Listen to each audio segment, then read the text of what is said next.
কি গো বাবা, আমার চালটা এখনও তো দিলে না কো। এ সপ্তাহে শুনলাম গমও এসেছে।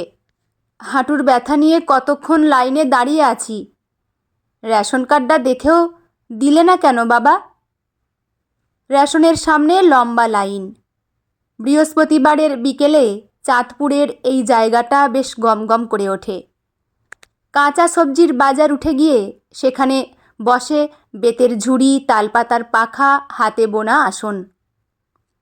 এই হাটবারের দিনে গদাইয়ের মনটা কেমন কেমন করে। শুধুই মনে হয় ছুটে গিয়ে ওই হাটের দোকান থেকে লাট্টু আর দড়ি কিনে খেলতে শুরু করে। যদিও ওর মনের আকাঙ্ক্ষা মনেই রয়ে যায়। বাপটা অকালে মারা যাবার পরে মা 3 বাড়িতে রান্না করে। ওকেও স্কুলের থেকে ছাড়িয়ে এনে ঢুকিয়ে দিয়েছে এই চাল, চিনি, কেরোসিনের গন্ধের মধ্যে। ক্লাস 6-এ পড়তে পড়তেই পড়াটা ছাড়িয়ে দিয়েছিল ওর মা। স্কুল থেকে ফেরার পরে বলেছিল, আমি ঘোষাল বাড়িতে কাজে লেগেছি। বড়বাবুর সঙ্গে কথা হয়ে গেছে। উনি বলেছেন ওদের রেশনের দোকানে একটা কর্মচারী দরকার, মাইনে দেবে। আমি হাতে পায়ে ধরে তোকেই কাজটা দিতে বলেছি। ও বাড়ির গিন্নিমা আমায় বড্ড ভালোবাসে রে, তাই তো তোর কাজটা হয়ে গেল। আমি বলেছি আমার ছেলে লেখাপড়ায় ভালো, ইংরেজিতে নাম লিখতে পারে, পড়তেও পারে। ওর বাপের স্বপ্ন ছিল ছেলেকে অনেক পড়াবে, কিন্তু কপালের দোষে তা তো আর হলো না। গদাইয়ের স্কুলের নামটা বেশ পোশাকি ছিল, গজেন্দ্র নারায়ণ চৌধুরী। স্কুলের শিক্ষক নাম প্রেজেন্টের সময় হেসে বলেছিলেন, রঙের মিস্ত্রির ছেলের নাম গজেন্দ্র নারায়ণ? তোর বাবা কি জমিদার বাড়ি রং করতে গিয়ে সেই জমিদার কর্তার নামটা তুলে এনে তোর পিছনে লাগিয়ে দিয়েছে নাকি? গদাই স্যারের সামনে কিছু না বললেও গোটা ক্লাস যখন হেসেছিল, তখন ওর মনে খুব কষ্ট হয়েছিল। মনে প্রশ্ন এসেছিল, কেন? গরিবদের কি ভালো নাম থাকতে নেই? এখন মায়ের কথায় বুঝেছিল, বাপ মরা ছেলেদের স্কুলেও পড়তে নেই। স্কুলের প্রার্থনা সঙ্গীতটা কানে এলে এখনও বুকটা চিনচিন করে গদাইয়ের। মায়ের কথায়, আমাদের ঘরে কে আর ডাক্তার ইঞ্জিনিয়ার হয়েছে রে, পড়েই বা কী করবি? স্কুল ছেড়ে দিয়েছে গদাই, তবুও পড়ার নেশাটা কিছুতেই ছাড়তে পারেনি। মোহন কাকুর মুদিখানার দোকান থেকে রোজ বিকেলে খবরের কাগজটা এনে পড়ে ও। এমনকি পাশের সিমেন্টের গদির মন্টু কাকুর কাছ থেকে দুদিনের ইংরেজি কাগজটা এনেও পড়ে বোঝার চেষ্টা করে গদাই। ওর স্কুলের সব থেকে প্রিয় বন্ধু নিশানের পুরনো বইগুলোও তো নিশান দিয়ে যায় গদাইকে। 1.5 বছর হয়ে গেল গদাই স্কুল ছেড়েছে, কিন্তু পড়া সে ছাড়েনি। রেশনের চাল, চিনির ভিড়েও বেশ চালিয়ে যাচ্ছে ওর নিজের পড়াশোনা, খেয়াল খুশি মতোই। বুড়িমা আবার বলল, কি গো বাবা, আমার চালটা দাও, না হলে যে এবেলা উপোস দিতে হবে গো। বড়বাবু ক্যাশে বসেন রেশন দোকানের, আর ছোটবাবু সবার কার্ড মিলিয়ে দেখে। গদাই আর বিশ্বকাকুকে অর্ডার দেন কাকে কতটা কি দিতে হবে। ওরা ওজন মেশিনে চাপিয়ে ঝপাঝপ মাল দেয়। চাঁদপুর একটু মফস্বল জায়গা, এখানে সবাই রেশন নেয়। শুধু গরিব মানুষ রেশন নেবে এমনটা নয়। কেরোসিন, চিনি রেশন থেকে তুলে অন্য কাউকে বেচে দিতেও দেখেছে গদাই। ছোটবাবু খ্যাক খ্যাক করে বললেন, ও বুড়িমা, তুমি লাইন থেকে সরে দাঁড়াও বাপু, তোমার এই কার্ডে রেশন দেয়া যাবে না। বুড়িমা বিস্ফোরিত চোখে তাকিয়ে বলল, যাবে না? কি বলছো গো? এ তো আমার নতুন কার্ড, পুরনো কার্ডে এতকাল নিলাম, এখন বলছো হবে না? ছোটবাবু আবার বিরক্ত হয়ে বললেন, আরে বাবা, রেশনের সাথে আধার কার্ডের যে লিঙ্ক করাতে গিয়েছিলে, তাতে তোমার নামের বানান ভুল এসেছে গো, লিঙ্ক তো হয়নি। আবার কার্ডের নামের বানানো ভুল। এই দেখো, তাপসী রানী সর্দার নাম আগে ছিল, এখন হয়েছে তাপসী সর্দার। রানীটা উঠে গেছে গো। এই জন্যই তোমায় চাল দেয়া যাবে না। তুমি যে সেই মানুষ, আগে সেটা প্রমাণ করতে হবে। এখন ডিজিটাল কার্ড, খুব কড়াকড়ি, বুঝলে? ছোটবাবু পরের জনের নাম মেলাতে ব্যস্ত হয়ে উঠল। বুড়ি ডান্ডি ভাঙা ঝাপসা চশমার কাঁচ দিয়ে অবাক হয়ে তাকিয়ে বলল, আমি তাপসী রানী সর্দার নই? সে কি গো, এতদিন ভোট দিয়ে এলাম, রেশন তুলে এলাম, এখন আমি নয় কো? এ কি অনাচিত্তি কথা গো। ওগো বাবু, শোনো শোনো, এই 20 টাকা নাও, নিয়ে চালটুকু দাও বাপু, না হলে না খেয়ে মরব। টাইম কল থেকে জল তুলে হাঁড়িতে রেখে এলাম, চাল নিয়ে গিয়েই গরম গরম রেঁধে খাবো। এখন বলছো আমি তাপসী রানী নই? আমার বড় জ্যাঠা আদর করে নাম দিয়েছিল তাপসী, আমার নামই তাপসী রানী। আমি কেন অন্য লোক হতে যাব গো? গদাইয়ের দিকে তাকিয়ে বলল, এই ছোঁড়া, তুই তো আমার বাড়ির পাশে গুলি খেলতে যাস। বাতাবি লেবু দিয়েছিলাম আমার গাছের তোদের খেতে, তুই বল না, আমাকে চিনিস কি না? বড়বাবু ভিতর থেকে বিরক্ত হয়ে বলল, তোমায় সবাই চেনে বুড়িমা, তুমি দেশের প্রধানমন্ত্রী। এখন যাও, গিয়ে পঞ্চায়েতের থেকে ফর্ম নিয়ে এসে নাম পরিবর্তনের অ্যাপ্লিকেশন করো। বুড়ি গজগজ করে বলল, সবাই জানে আমার কেউ নেই, আমার ছেলের বউ সব অন্য শহরে চলে গেছে, খোঁজটুকুও নেয় না। আমি লোকের বাড়ি মুড়ি ভেজে ফুল বিক্রি করে খাই। এই হাঁটুর ব্যথা নিয়ে আমি কোথায় কোথায় ঘুরবো বলো দেখি। বুড়ি কাঁদো কাঁদো হয়ে চলে গেল রেশনের দোকান থেকে। সন্ধে প্রায় 7টার সময় গদাই ছুটি পেল। হাতে কেজি 2 চাল, অল্প চিনি, এসব নিয়ে ও বাড়ির দিকে রওনা দিল। সপ্তাহে যেদিন যেদিন রেশন থাকে সেদিন সেদিন ওরা মাইনের অতিরিক্ত এগুলো পায়। 3 দিন রেশন করে ফিরলেই মা বলে, হ্যাঁ রে, কাপড় কাচা গুঁড়ো আসেনি, গম নেই এ সপ্তাহে। আজকে বাড়িতে ঢুকতেই মা হাতের দিকে তাকিয়ে বলল, হ্যাঁ রে, আজকে কি চালও পাসনি, হাত ফাঁকা কেন?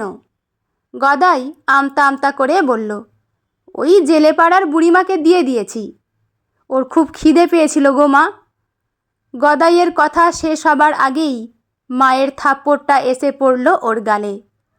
দিনরাত লোকের বাড়ি এঁটো বাসন মেজে বেড়াচ্ছি, আর উনি দান ধর্ম করছেন, আমাদেরকে খেতে দেয় তার ঠিক নেই, ও দান করে এসেছে। গদাই নিজের গালে হাত বোলাচ্ছিল। একটু আগেই বুড়িমা গদাইয়ের এই গালটাতেই হাত বুলিয়ে আদর করে বললেন, অনেক বড় হ বাবা। ফোগলা দাঁতে হেসে বুড়ি বলল, মানবাটা আর গরম ভাত করব, দুটি খেয়ে জানা বাবা। গদাই হেসে বলেছে, আসবো গো বুড়িমা, বাতাবি লেবু পাকলেই আসবো। রাস্তা দিয়ে ফেরার সময়ও ওর মনটা আনন্দে নাচছিল। এখন মায়ের মার খেয়ে বুঝল, সব আনন্দ প্রকাশ করতে নেই, কিছু লুকিয়েও রাখতে হয়। প্রতি সপ্তাহেই বুড়ি আসে রেশনের দোকানে। প্রতিদিনই ছোটবাবু রেশন কার্ড দেখে ওকে ফিরিয়ে দেয়। গদাই এখন বুদ্ধি করে সব চাল না দিয়ে বুড়িমাকে অল্প চাল দিয়ে বাকিটা নিয়ে যায় বাড়ি।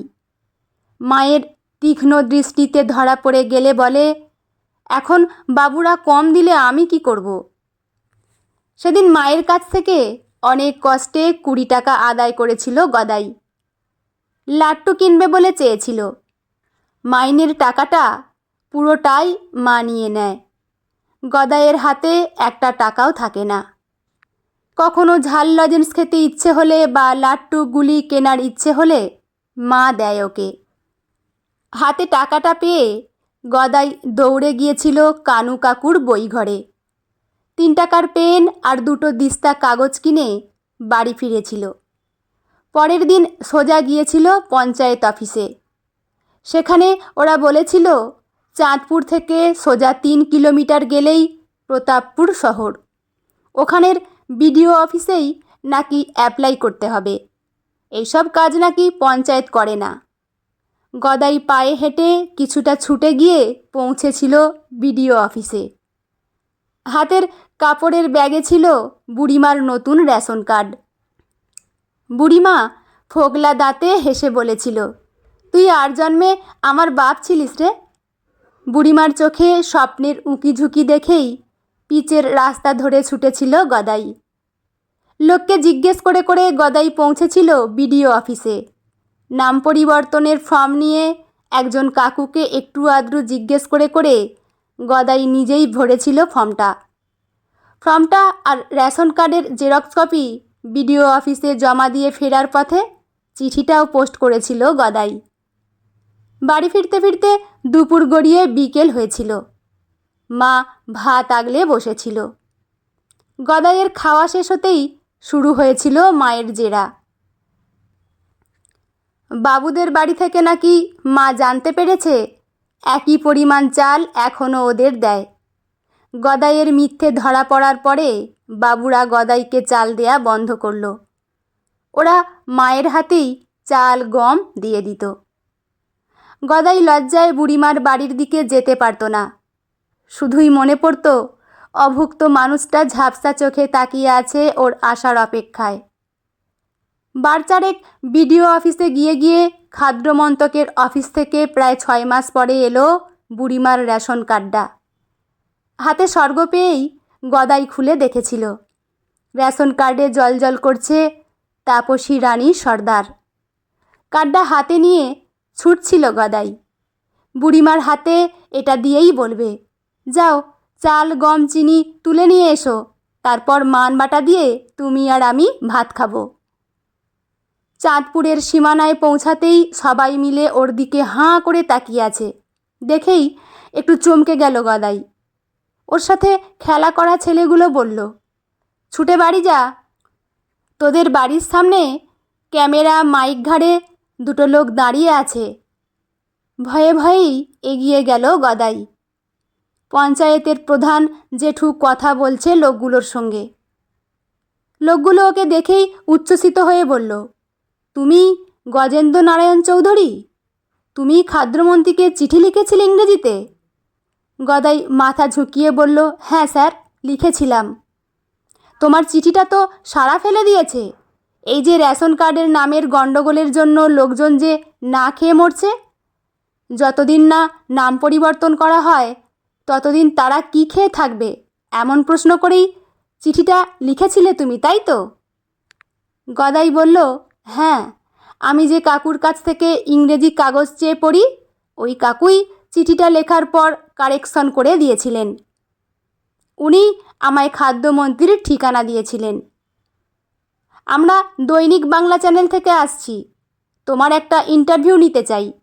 অন্য মিডিয়ার লোক আসার আগেই একটা এক্সক্লুসিভ ইন্টারভিউ চাই। তোমায় টিভিতে দেখাবে গজেন্দ্র। মায়ের মুখে হাসি ধরছে না। গদাই ওদের কথায় পাত্তা না দিয়েই ছুট লাগলো। ছুটে গেল বুড়িমার বাড়ি।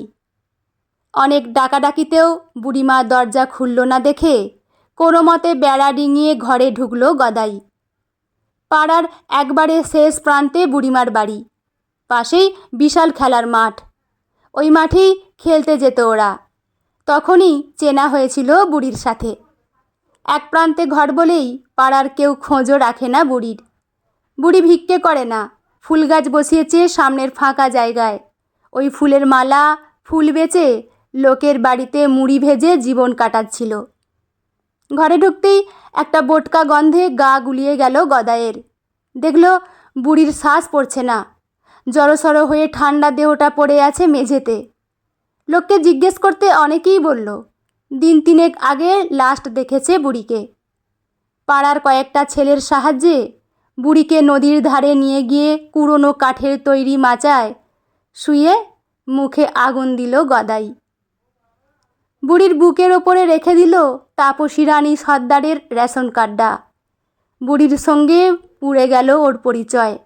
একটা ছোট্ট রানীর জন্য বুড়ি না খেতে পেয়ে অনাহারে মরে গেল। গদাই বাতাবি গাছের তলাতে চুপ করে বসে থাকলো অনেকক্ষণ। গাছে ফুল ধরেছে, গন্ধে গোটা বাড়িটা মম করছে। ফুলের গন্ধের সঙ্গে ঘুরছে বুড়িমার স্মৃতি। বাড়ি ফিরতেই মা রেগে আগুন হয়ে বলল, মিডিয়ার আরও দুতরফের লোক এসে ফিরে গেল ওকে না পেয়ে। কত নাম হতো ওর, হয়তো সরকার টাকাও দিত। গদাই চুপ করে থেকে বলল, আমি 12 দিন নিরামিষ খাবো মা, আমার পাতে মাছ ডিম দিও না। মা অবাক হয়ে বলল, কি দিয়ে তৈরি রে তুই? তুই কি পাগল? নিজের ভালোও বুঝবি না? গদাইয়ের চোখের সামনে তখন ঝাপসা কাঁচের মধ্যে দিয়ে বুড়িমার আশায় ভরা চাউনি আর কানের মধ্যে নির্ভরতার গলার স্বর শুনতে পাচ্ছে। নাম বদলে এলেই আমায় রেশন দেবে রে বাপ? দোকানের দামে চাল কিনে খেতে পারবো নি রে, অত পয়সা কোথায়? নাম পাল্টে এলেই আমি রানী হয়ে যাব রে বাপ। গদাইয়ের চোখ দিয়ে গড়িয়ে পড়ল 2 ফোঁটা জল। বন্ধুরা, গল্পটি এখানেই সমাপ্ত। গল্পটি আপনাদের কেমন লাগলো অবশ্যই কমেন্ট করে জানাবেন। লেখা অর্পিতা সরকার, পাঠে আমি রিমি। দেখা হচ্ছে পরের কোনো গল্প নিয়ে। ভালো থাকবেন সবাই, ধন্যবাদ।